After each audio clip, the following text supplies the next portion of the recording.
நான் வந்து first hero ஃப்ரெண்டாக நடித்தேன். அதுக்கப்புறம் ஒரு கேரக்டருக்கு போனபோது சம்பத் சார் கூட நடித்தேன். திரும்பி என் பையனும் இன்றைக்கி அவரோட நடித்தது எனக்கு பெரிய சந்தோஷம். படம் பார்க்க வந்த அத்தனை பேருக்கு ரொம்ப நன்றி. இன்றைக்கி வந்து எப்படி எல்லாருக்கும் பிடிச்சிருக்கோ அதே மாதிரி நாளைக்கு படம் பார்க்க வரவங்க எல்லாருக்கும் பிடிக்கும் நம்புகிறேன். உங்கள் எல்லாருக்கும் ரொம்ப நன்றி. அனதரஸ் மாஸ்டருக்கு கூட நடித்த பசங்க அத்தனை பேருக்கு என்னுடைய வாழ்த்துக்கள். என் பையனுக்கு என்னுடைய வாழ்த்துக்கள். நானுமே படம் பார்த்து முடிச்சேன்னு கேட்டேன். மாஸ்டர் இதுல இருக்கேன், ஆனா கதைக்கு தேவைப்பட்டு சொன்னாங்க. படம் பார்த்து உங்களுக்கு பிடிச்சிருக்குல்ல, சந்தோஷம்.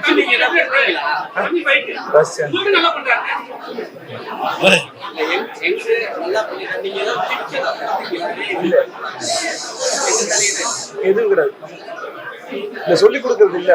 அதை சொல்லிக் கொடுத்தோம். இவருக்காரு சொல்லிக் கொடுத்தாரு. இவர் பேச்சு ஒழுங்காக கேட்டிருந்தாலும் நல்லா இருக்கும். சரியா? ரொம்ப நன்றி. வந்தவங்க எல்லாருக்கும் ரொம்ப ரொம்ப நன்றி. வாழ்த்துக்கின்ற மகனே. ரொம்ப நன்றி.